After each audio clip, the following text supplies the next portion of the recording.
Sveiki, mėly tinklalaidės Tyla po triukšmo žiūrovai. Čia aš Augustė Rumskaitė. Aš Augustė Babelytė.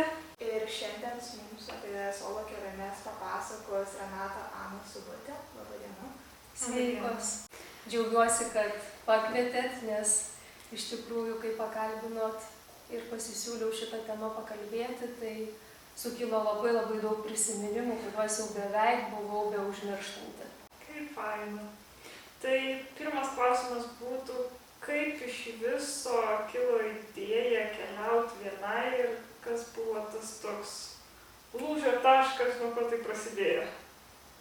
Taip galvoju, kad gavau gerą spyrį į užpakalį, nežinau kaip tai pavadinti, ar iš gyvenimo, ar iš visatos, ar iš ko, bet toks įdomus nutikimas buvo, nuo ko viskas ir prasidėjo, nes prieš tai iš tikrųjų mėgdavau organizuoti visą laiką savo šeimai, draugam, artimiesiam tas keliones ir vykti.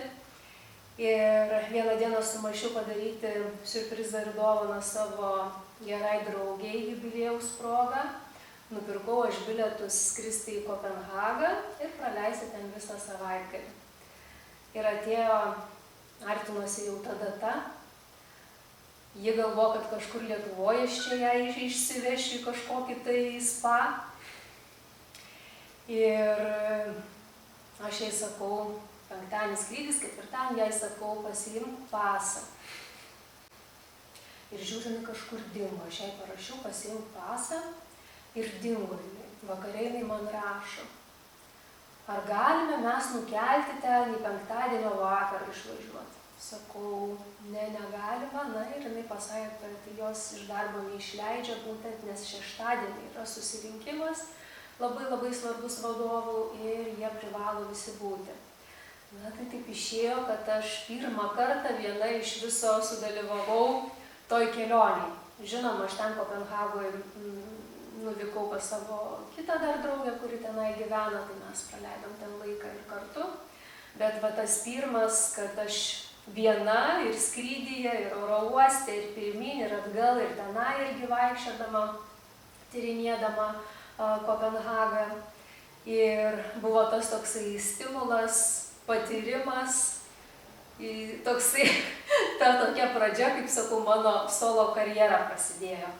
Ir po to jau pati organizacijose, kaip dirbdavau, labai daug buvo komandiruočių ir aš po jas irgi važinėjau, laisvų skraidžiau ir laisvų laikų tyrinėdavau šalių miestus, kuriuose būdavau. Ir labai patiko. Taip viskas natūraliai buvo, taip jaukiai, atrodo, kad aš visą gyvenimą tą darau. Ir galiausiai, kol vieną dieną pagalvojau, o tai jeigu čia taip fainai yra, tai kodėl nepadarius taip, kad atostogos būtų tokiu formatu. Ir pirma ta kelionė tokiu formatu buvo 2 savaitės į Olandiją. Tai išnaršiau tikrai labai daug Olandijos. Tai buvo toksai, tas toksai laisvės pojūtis, kažkoks toksai pasitikėjimas savimi toks išaugo, pasitikėjimas aplinka, pasitikėjimas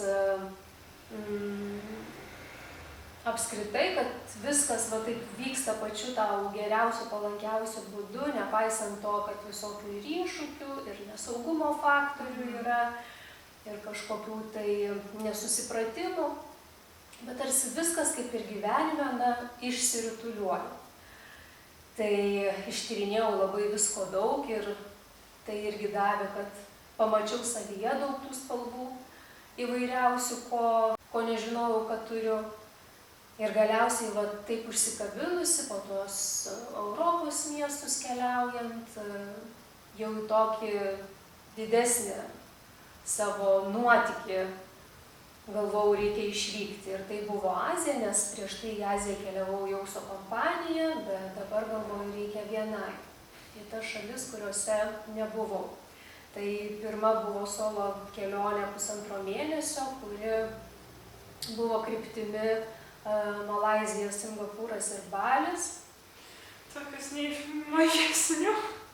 Tai Malaizija, sakyčiau, praktiškai visa ištyrinėta. Balis irgi. Ir Singapūras, nes Singapūras apskritai labai mažytė valstybė.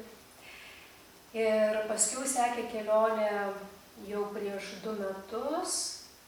Tuose tarpuose, aišku, po Europą keliaudavau, bet jau prieš 2 metus dar stipresnė buvo kelionė, virš 2 mėnesių, tai išvykau tik tai su kuprine, kaip sakau, mokyklinė, virš 2 mėnesių ir tai buvo maršrutas Indija, Nepalas, Šri Lanka, Maldyvai ir per Gruziją grįžau į Lietuvą.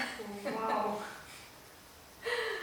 Tai va, tai daug tų kelionių ir viena, ir su šeima, ir su draugais, ir pati organizuoju karts nuo karto moterų kelionės užsienyje. Tai kelionės yra turbūt mano ta investicija, kuri man visada atsiperka. Jinai nėra kažkur materialiuose daiktuose, bet ji yra būtent tose įspūdžiuose. Tai vat viena iš mano tų silpnybių, į ką aš sutelkiu visą savo energiją ir finansus, tai yra kelionės. Kaip atrodo solo kelionė? Ar reikia iš anksto planuotis, ar leidžiatės ją kaip į nuotykį be kažkokio ankstesnio plano? Tai mano solo kelionės visada būna suplanuotos absoliučiai nuo iki. Nes aš esu tas žmogus, kuris yra apie šalies pažinimą, bet tokį maksimaliai. Jeigu turėčiau galimybę gyventi tokiu ritmu, režimu, kai išvykstu ir nėra ko skubėti atgalios į Lietuvą namo, ar ne, tai tikrai leisčiau savo neturėti to plano ir intuityviai daryti dalykus, tiek terminais, tiek vietovėmis, bet kai yra tam tikras rėmas, tai iš tikrųjų labai atidžiai ir skrupulingai planuoju ir laikausi beje to plano visą laiką, tam, kad maksimaliai visko pamatyti.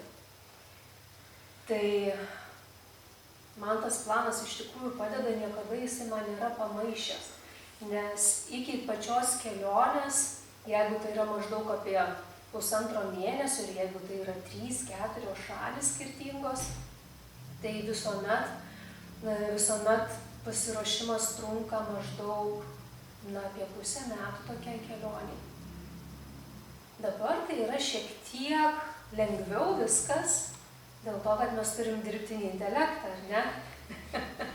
Tuo metu iš vis nebuvo populiarus, mes apie jį nežinojom, tai tą informaciją išfiltruoti, visus atsiliepimus apie vietovės, pačiai išknisti dalykus, kur atrodo iš niekur ateina ta informacija, kur kartais net ir vietiniai patys nežino, tu nuvykęs parodai ir sako, jie, wow, kaip pas jūs atėjo ta informacija, kur irgi tau atrodo nežinia iš kur, bet tu turi tenai būti.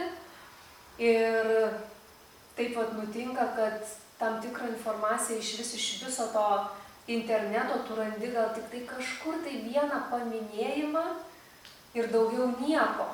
Kai apie kitus, pavyzdžiui, dalykus, objektus ir vietovės tu randi daug pasidalinimų. Tai visus tokius dalykus reikia labai prafiltruoti, pasižiūrėti ir dėl saugumo faktorių ir išsistudijuoti be abejo ir visą klimatinę zoną, nes Azijos šalys tai taip nėra, kad jos kažkuriam tai sezonui absoliučiai visos užsidaro. Tas pats yra visose Azijos šalyse, kad jeigu viena dalis yra nepasiekiama, tai kita šalies dalis visada yra pasiekiama. Jeigu kažkur yra musoninės liūtis, jis skęsta ir ten tikrai net užsidaro ir niekas neveikia, nes ten klaikios sąlygos, tai kita yra tinkama keliauti ir ten saulėta. Nors atrodo nedidelės to šalis, bet va taip yra, net ir pačioj Šri Lankoj, kur yra beje Lietuvos dydžio, lygiai taip pat. Vienur gali pliaupti liūtis, o kitur visiška vasara. Tai reikia labai daug dalykų išsistudijuoti. Reikia išsistudijuoti, nes net ir skirtingus daiktus leidžia arba neleidžia oro uostuose per patikrą prasivežti. Aš atrodo prakeliavau ten 4 valstybės ir man paskutiniai ten šaly Sako, ne, jūs ten negalite šitų žirklučių vežtis, kai atrodo pusė pasaulio prakeliavau su tom žirklutėm. Ir čia sako, ne, jums teks išmesti. Tai tokių dalykų įvairiausių reikia prasitikrinti. Arba, pavyzdžiui, Maldyvose, irgi tik pačiuose Maldyvose sužinojau, kad pinigų negalima jų išsivežti. Ir yra daugiau tokių šalių, ir Marokas, kur draudžiama iš tikrųjų jų pinigus išsivežti arba net ir atsivežti, viską tik tenai gali palikti. Tai tokių daug yra niuansų, kur yra reikalų iš tikrųjų pasiruošti ir tas toksai be plano, tik tai su skrydžio bilietu, aš nesakau, kad neįmanoma, bet kam to papildomo streso, jeigu jo ir taip būna įvairiausio netikėtumo. Tai man kažkaip patinka pasiruošti, nes tai ir yra, kad duodi savo terminą, duodi savo biudžetą ir į tuos dalykus reikia tilpti ir kadangi visada intencija yra mano maksimaliai ištyrinėti šalį, kuo daugiau pamatyti, tai man planas labai reikalingas. Ar kelionės tik su savimi padeda labiau pažinti save? Aš manau, kad visos kelionės padeda pažinti save vienareikšmiškai, nes apskritai mes daugiausiai galbūt pažįstam save santykyje. Tai ar važiuotumėt su agentūra keliautumėt, ar su draugų kompanija, turbūt puikiai irgi pačios žinot, kad ir ten yra iššūkių, ir ten yra trinties, ir ten yra netolerancijos arba tolerancijos, ten yra kiti aspektai, o kai keliauji vienas yra kiti aspektai, nes tu tarsi turi būti tuo asmeniu, kurio rankose yra visa ta kelionės vadyba, bet neturi su ko pasidalinti. Žinoma, kad gali kažkuriuos tai momentus perleisti, ne? Nes ir kitose šalyse yra ir tų vietinių gidų, ir agentūrų, ir ko paklausti, pasiteirauti, bet esmė, kad tam tikrus sprendimus vis tiek tu turi vienas priimti.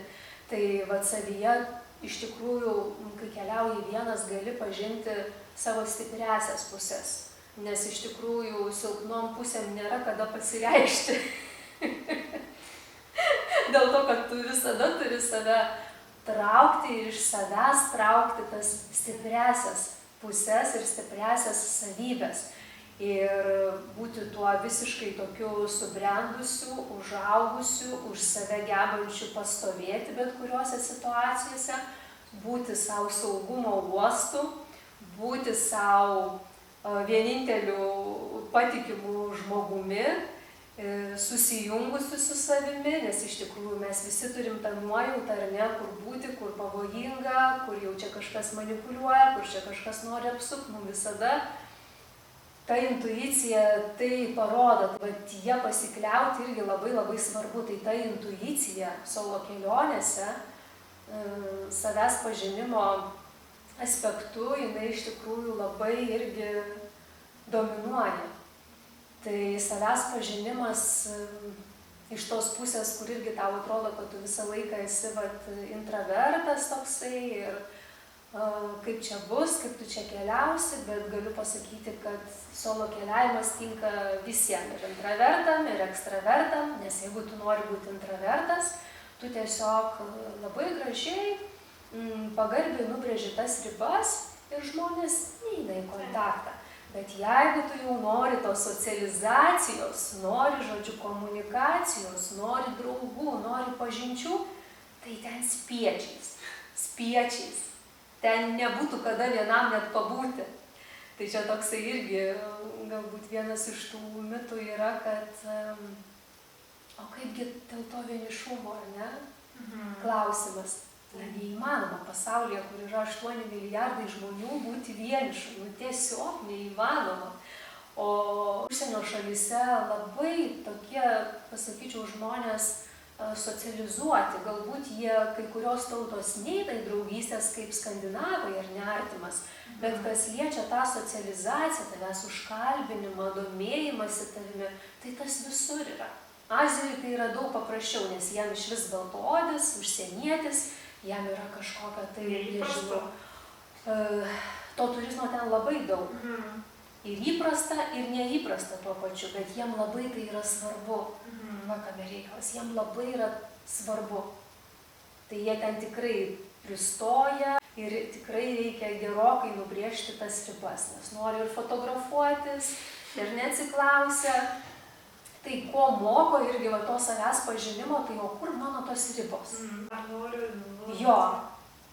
Ir gebėti, žinai, nenorėti, netgi jeigu tu ir esi svetys toje šalyje, atleisti savo nenorėti.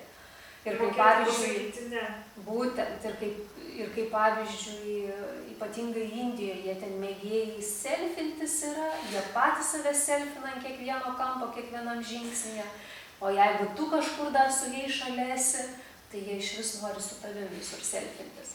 Tai, bet jie atsiklausė.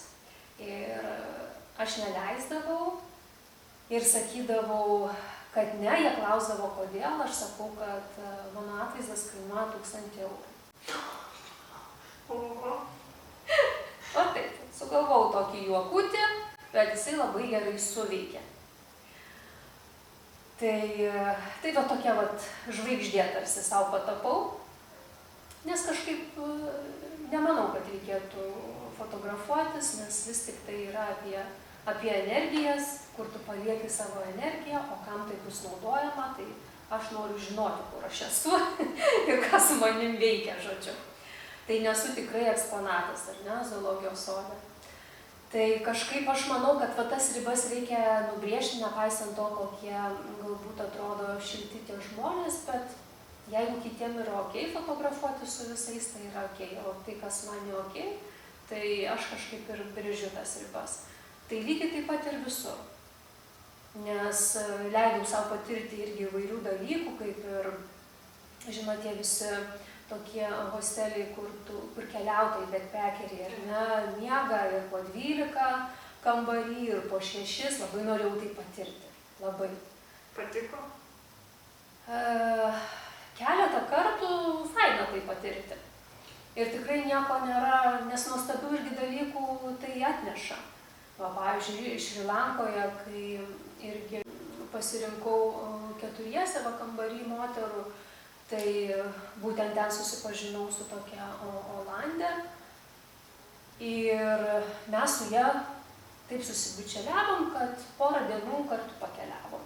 Tai labai patiko, nes tada ir galėjom geresnės vietas naktinės pasirinkti, nes tada neviršėm ir savo biudžeto, nes tiesiog daliniesi viską ir tikrai tai buvo labai labai įspūdingos vietos, ką leidom savo patirti. Ir už tą patį biudžetą, ką ir planavom, bet kadangi dviese jau jisai yra didesnis. Tai tokius dalykus labai faina yra patirti ir pamatyti, kiek tavyje pažinti tą, kiek tu gebi prisitaikyti ir adaptuotis. Kaip gali jaustis gerai ir lakšarį aplinkoje, ir kaip gerai visai gali jaustis, kur lova yra už 4 eurus. Ir kad tavo laimės tai nekeičia niekaip. Niekaip neįtakoja. Tai va tuos dalykus patyrinėti ir ne tai, kad ne iš to, kad tu kažkoks čia vargšas, kad tu negali savo ar ne kažko leisti, bet leisti savo patirti apskritai tą ryšį su žmonėmis visai. Nes lengviausia yra tai tie viešbučiai, bet viešbučiuose nesikuria joks ryšys. Joks ryšys. Visi tame atskirume. O va tuose hosteliuose įvairiuose man labai patinka, nes ten iš viso pasaulio suvažiuoja ir tu tokias istorijas girdi fantastiškas. Kaip, pavyzdžiui, su tavim vienam kambarį, kaip ir minėjau, tu supranti, kad čia ne dėl to, kad biudžeto jie neturi, mes visi tenai ne dėl to, kad biudžeto neturim, mes visi su aukštom pareigom, su darbais ir vat tau irgi sako, va, aš išvažiavau pusei metų, susiplanavau, kad keliausiu tol, kol 10 000 eurų biudžetas baigsis. Ir va ten jau kažkelintoj 10 šaly Azijos jau taip ir keliauja. Ir sako, aš dirbu banke, užimu geras pareigas ir pat man reikia to atotrūkio išsivedinimo. Tai labai tai duoda daug savęs pažinimo. Čia galima būtų labai labai plačiai kalbėti ir žmonės būtent to ir ieško, ir ryšio su savimi, ir ryšio su pasauliu, nes būtent per tai, per ryšį su žmonėmis, per kitas kultūras, tautybės, mentalitetus, būtent mes ir savyje atrandam tų visai kitokių spalvų, ko negalėtumėm gauti savo toj komforto zonai savo šaly, nes ten daug ištraukia, ten labai daug dalykų. Tiesiog psichologijos mokykla ir augimo mokykla, kur viskas labai natūraliai vyksta. Tai sakyčiau, kad tikrai čia yra labai plati tema ir galima be galo daug ją dalintis, nes jinai iš tikrųjų svarbi ir vienas iš tų punktų ir yra, kodėl yra tos savo kelionės, kad kuo labiau pažinti ir patirti pirmą save. O koks būtų jūsų patarimas žmogui, kuris nori patirti tą solo kelionę, bet neišdrįsta? Aš apskritai norėčiau visiems pasakyti, kad solo kelionės, ar ne solo kelionės, apskritai jos nėra nei apie drąsą, nei ne apie drąsą. Čia apskritai yra apie tai, kas man patinka. Ar man patinka būti apsuptų visada žmonių ir keliauti su grupe, kai visko yra pasirūpinta, ar man patinka pačiam viską organizuoti. Tai čia tas momentas, kai reikėtų išsigryninti, ne ar aš drąsus solo kelionėm ar ne, bet kas man faina, kas mane veža, ar ne? Tai nėra tie žmonės geresni ar prastesni, kurie keliauja ar nekeliauja vieni. Tai čia visiškai ne apie tai. O jeigu tik tai kažkam kirba iš tikrųjų, neįrodinėti kažkokią savo drąsą, tikrai jaučia tą kvietimą, tai labai siūlau pradėti nuo tokių visiškai elementarių dalykų, tai patyrinėti pačią mūsų Lietuvos šalį, susiorganizuoti ir išvykti. Bet susiorganizuoti taip, kad ir visą kelionę susiplanuoti, ką aplankyti, kur pabūti, apsistoti ir tiesiog pasižiūrėti, kaip rutuliuojasi visą tai. Pasižiūrėti, ar norisi eiti į kontaktą, ar labai faina ir vienam, ir tiesiog leisti savo patirti dar pakankamai toj komfortiškoj zonoj savoj šaly. Antras etapas iš tikrųjų būtų į artimą užsienį. Tai gali būti ir Skandinavija, tai gali būti ir ta pati Lenkija, be galo gražių mes kaimynų turim ir Latviją, ir Estiją, tai pakeliauti į šitą artimą užsienį. Dar yra galimybė, kaip prisijaukinti ir patyrinėti, tai išvykti su tom organizuotom kelionėm, bet išsirinkti tokią kelionę, kur, pavyzdžiui, ten tik tai nuveža iki viešbučio, ar ne, ir, kaip sakoma, palieka. Ir tada jau iš ten tu pats gali pabandyti solo pakeliauti ir patyrinėti, ar tau faina tą daryti vienam ir kaip tu jautiesi, ar tau lengva megzti kontaktą, ar lengva tau planuotis, ar fainai, nes tai vis tik yra ir laiko didelės sąnaudos, kai tu planuojasi. Tai jeigu toks atostogų formatas ir ritmas yra okei, tai okei, bet jeigu ne okei, tai leiskit, kad jumis pasirūpintų agentūros ar ne ir panašiai. Bet solo kelionėse dar visi taip svajoja apie tą tokią savybę, pasitikėjimą savimi. Tai solo kelionės yra ta treniruotė, nes mes tose iššūkiuose, toje nekomforto zonoje mes plečiame tas ribas. Tai dėl to ir paminėjau, kad tas ribas galima prasiplėsti tokiu švelniausiu, lengviausiu būdu, pradedant nuo savo šalies tyrinėjimo, po to keliant koją jau į kaimyninės valstybės, kur irgi kažkiek artimo, ne tai, kad iškart įmesti stresinės situacijas į kažkokią tai Aziją. Tai plėsti tas ribas ir tas ribas plečiant mes vis praplečiam tą savo komforto zoną. Tai tų variacijų yra įvairių, kaip patirti tą solo keliavimą. Ir kiekviena kelionė turi nešti tą pasitenkinimą, atsipalaidavimą. Tai jeigu kažkam organizuoti pačiam ir atsipalaidavimas okei, jeigu tai kelia stresą, tai siūlau to nedaryti, nes tai nėra tada atostogos, o tai yra kančia arba noras įrodyti kažkam kažką. Tai labai linkiu leisti savo išjausti, pačiam savo pasibandyti ir atsakyti, ar man su tuo pakeliui. Jeigu su solo keliavimu ne pakeliui, tai su kuo yra pakeliui, kad vis tik tas keliavimas, savęs pažinimas tose kelionėse atneštų tą malonumą ir džiaugsmą. Ačiū Jums labai, kad papasakojot. Ačiū labai. Ačiū Jums, kad pakvietėt ir kad galėjau pasidalinti.